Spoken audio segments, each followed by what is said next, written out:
내가 감히 나한테 이럴 수 있어? 내가 먼저 했잖아. 웃기지 마. 내가 감히 내 자리를 넘봐? 내가 뭔데? 나는 적어도 내처럼 더럽게 살지는 않아.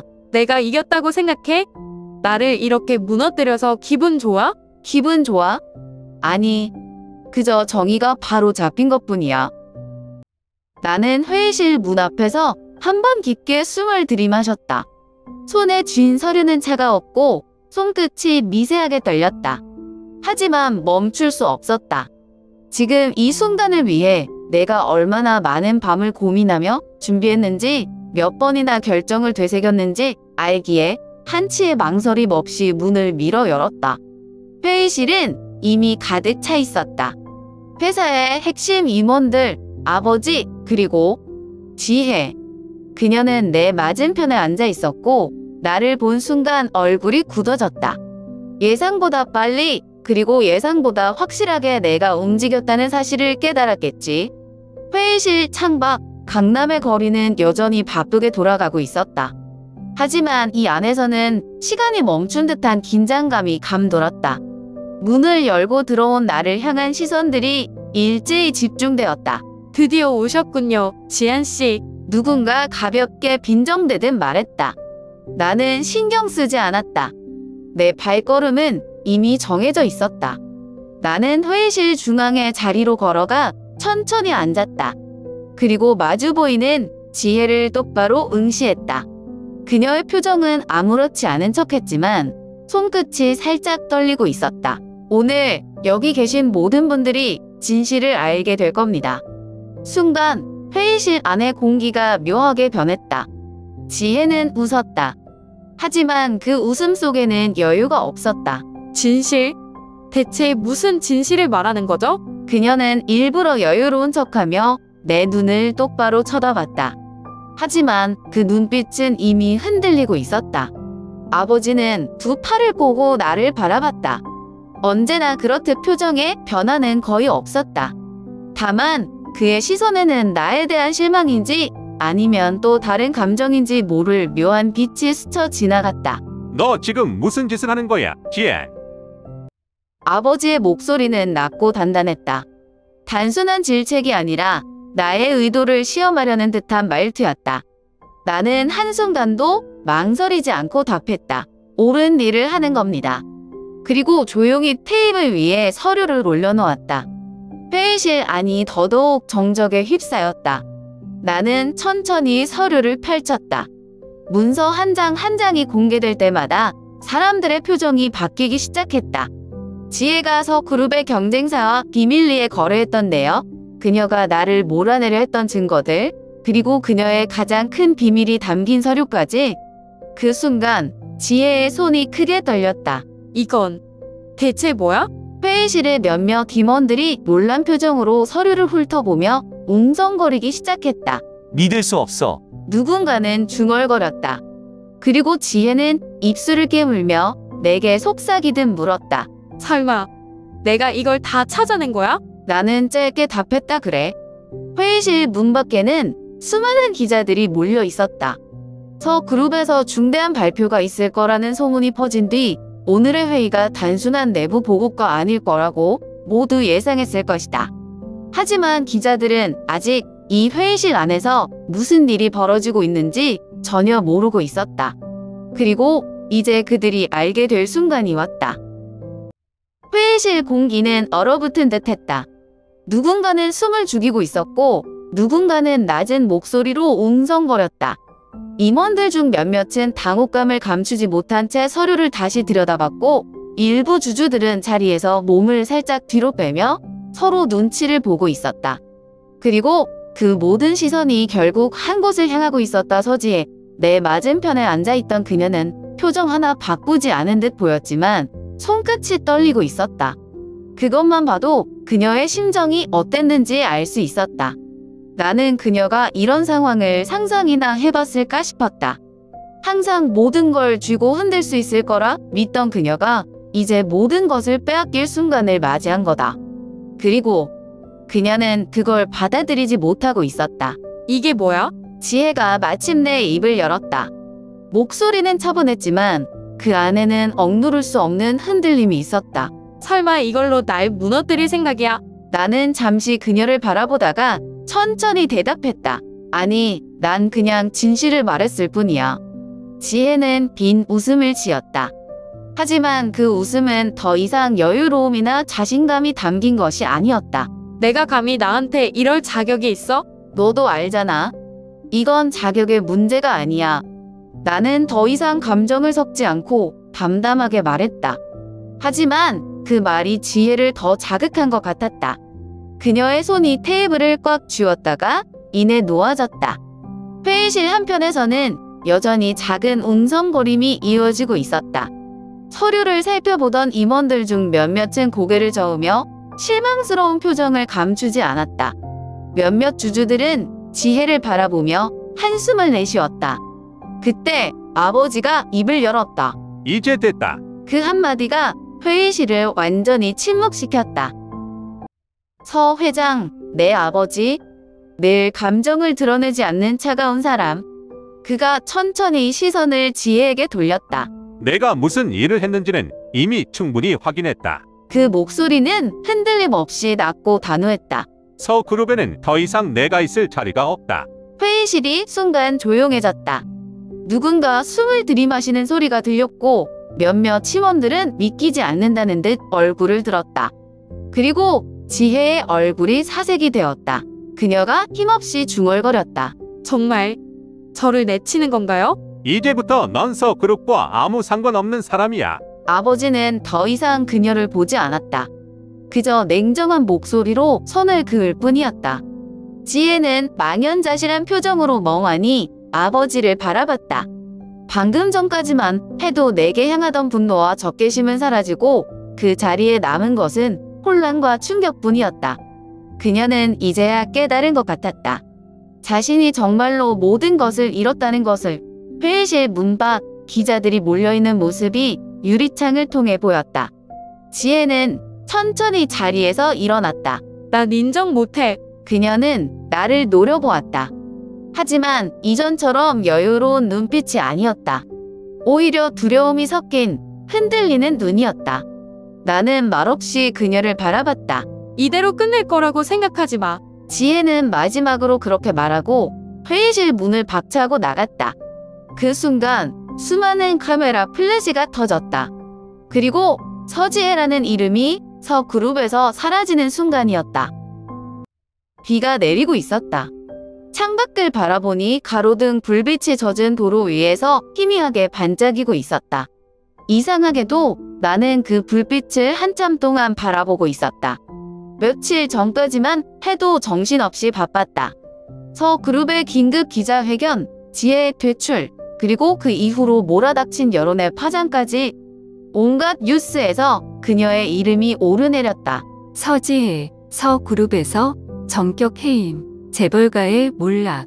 그녀는 이제 어디로? 뉴스 속 지혜의 얼굴은 늘 그랬듯 완벽한 화장을 하고 있었지만 그 눈빛은 공허했다.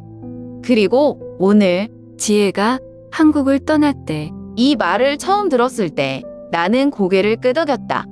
그녀가 이곳에 남아있을 이유는 없었으니까. 그런데도 이상하게 가슴 한편이 묵직했다. 지혜는 모든 걸 잃었다. 재벌가 딸이라는 타이틀, 그녀가 쌓아온 명성, 그리고 무엇보다도 서 회장의 인정을. 그녀는 늘 내가 가진 것들을 빼앗으려 했지만 정작 가장 중요한 걸 지키지 못했다. 그리고 나는 결국 이 싸움에서 승자가 되었다. 이제 다 끝났어. 나는 그렇게 생각했지만 왜일까? 마음 한구석이 공허했다. 우리는 어릴 적부터 경쟁하며 자랐다.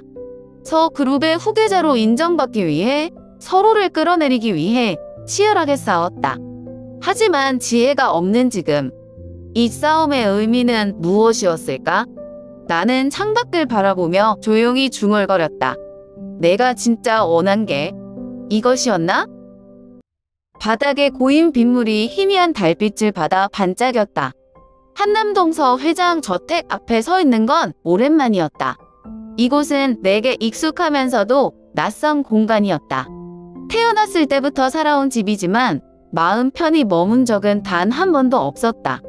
언제나 긴장해야 했고 늘 누군가와 비교당해야 했고 강해져야만 했다.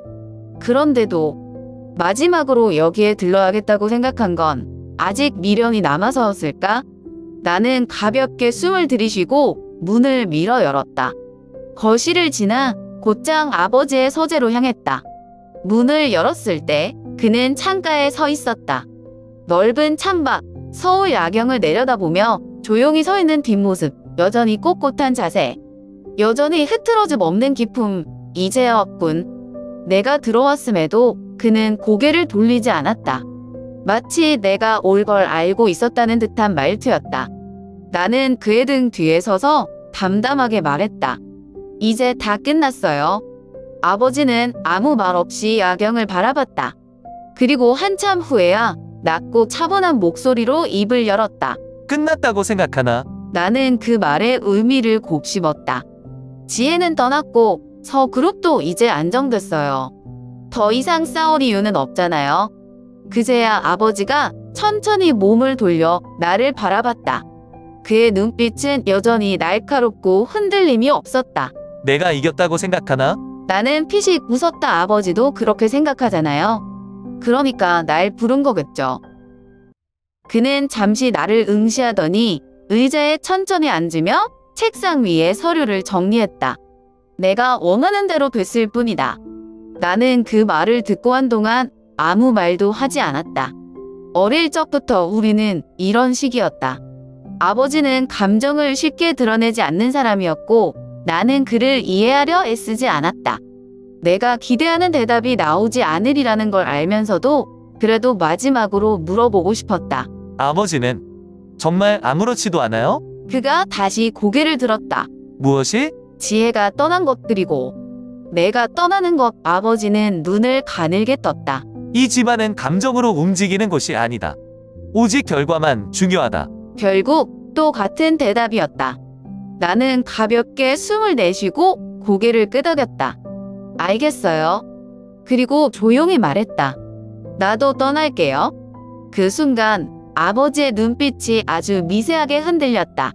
내가 예상했던 것보다도 더 짧은 순간이었지만 분명히 보였다. 하지만 그는 곧 원래의 냉정한 표정으로 돌아갔다. 내 선택이다. 나는 쓴 웃음을 지었다. 그래요, 내 선택이죠. 그와 나는 한참 동안 서로를 바라봤다. 어쩌면 처음이자 마지막으로 진심으로 서로를 바라본 순간이었을지도 몰랐다. 그리고 나는 돌아섰다. 잘 지내세요, 아버지? 그는 대답하지 않았다. 다만 내가 서재 문을 열고 나설 때까지 묵묵히 앉아 있었다. 짐을 쌌다. 아니, 사실 짐이라고 할 것도 없었다. 여기서 태어나 자랐고 수십 년을 살아온 집이지만 정작 내가 가져갈 만한 건 별로 없었다. 옷 몇 벌, 오래된 노트 한 권, 그리고 책상 서랍 깊숙이 넣어두었던 작은 사진 한 장, 내 방에서 내려다 보이는 서울의 풍경도 이젠 익숙함보다 이질감이 더 컸다. 나는 이곳에서 너무 많은 것들을 버텨냈고 너무 많은 걸 잃었다. 이제는 떠날 시간이었다. 현우가 집 앞까지 배웅을 나왔다. 공항으로 가는 차가 도착하기까지 우리는 말없이 서 있었다. 정말 떠나는 거야? 그가 조용히 물었다. 나는 고개를 끄덕였다. 이제 더 이상 내가 있을 자리가 아니야. 현우는 내 대답을 듣고도 한참 동안 아무 말이 없었다. 그의 표정에는 아쉬움과 이해, 그리고 약간의 미련이 섞여 있었다. 너는 늘 여기 있을 줄 알았어. 나는 웃었다. 나도 그럴 줄 알았지. 출국장으로 향하는 길, 창밖으로 보이는 서울의 거리들을 눈에 담았다. 이 도시에서 나는 너무 많은 걸 겪었다. 싸움과 경쟁, 배신과 상처, 그리고 몇 번의 소중했던 순간들, 현우와 함께한 시간들, 어린 시절의 기억, 그리고 한때는 가족이라 믿었던 사람들까지 이제는 모두 뒤로 하고 떠난다.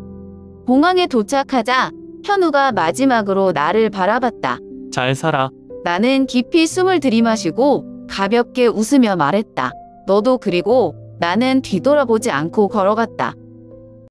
비행기가 활주로를 따라 천천히 움직이기 시작했다. 창밖을 바라보니 서울이 점점 멀어지고 있었다. 높아지는 고도와 함께 내 마음도 한층 가벼워질 줄 알았다. 그런데 이상하게도 가슴 한 구석이 묘하게 불편했다. 긴장을 풀고 싶은데 뭔가가 나를 붙잡고 있는 기분이었다. 나는 조용히 숨을 내쉬며 머리를 기댔다. 이제 다 끝났다. 모든 걸 정리했고 떠나왔고 뒤돌아볼 이유도 없었다. 그런데도 그 감각은 쉽게 사라지지 않았다. 비행기가 어느 정도 안정되자 나는 기내 짐칸에서 가방을 내려 무릎 위에 올려놓았다. 물을 한 모금 마시려다 문득 가방 한쪽에서 낯선 감촉이 느껴졌다. 뭐지? 나는 조심스럽게 지퍼를 열고 안을 살폈다. 그 안에는 한 장의 봉투가 들어 있었다. 검은색 고급스러운 재질의 봉투 보낸 사람의 이름도 어떤 표시도 없이 오직 내 가방 속에 들어 있었다. 나는 한순간 손을 멈췄다. 이걸 누가 넣은 거지? 공항에서? 아니면 집에서 짐을 쌀 때 이미 들어 있었던 걸까? 머릿속이 복잡해지는 걸 억누르며 나는 조심스럽게 봉투를 열었다. 그리고 그 안에는 단 한 줄의 문장이 적힌 종이가 있었다. 게임은 아직 끝나지 않았다. 나는 순간 피식 웃음이 나왔다. 이제야 모든 걸 내려놓았다고 생각했는데, 다 끝난 줄 알았는데, 그런데 누군가는 아직 이 싸움을 끝낼 생각이 없는 것 같았다. 비행기는 구름 사이를 뚫고 새로운 목적지를 향해 나아가고 있었다. 그리고 나는 그 작은 쪽지를 손에 쥔 채 다시 한번 생각에 잠겼다.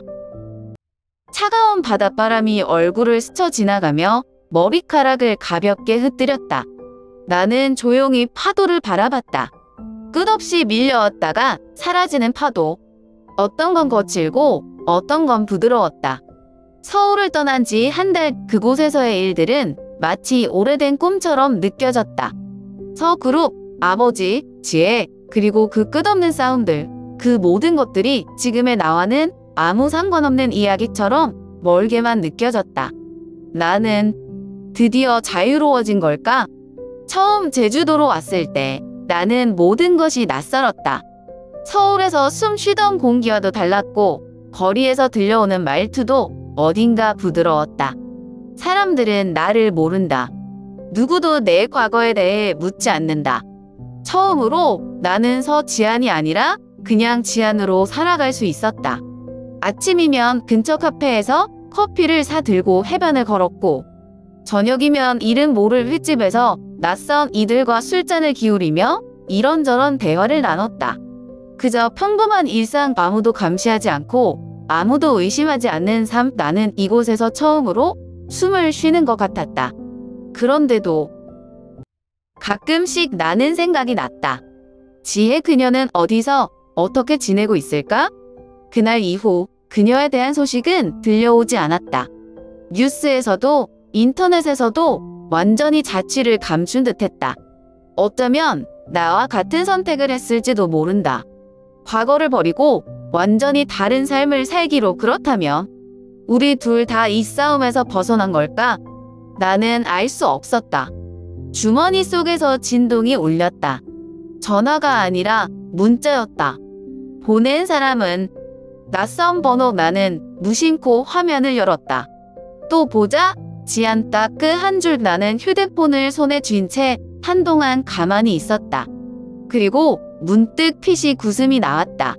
아직도 끝이 아니란 뜻인가? 아니면 단순한 장난일까? 어쩌면 이 세상에서 완전히 벗어난다는 건 애초에 불가능한 일일지도 모른다. 하지만 이번엔 다를 거다. 이제 나는 누구도 내 삶을 좌지우지하게 두지 않을 테니까. 나는 바다를 향해 깊이 숨을 들이마셨다. 그리고 휴대폰을 가볍게 닫았다. 그래, 어디 한번 두고 보자.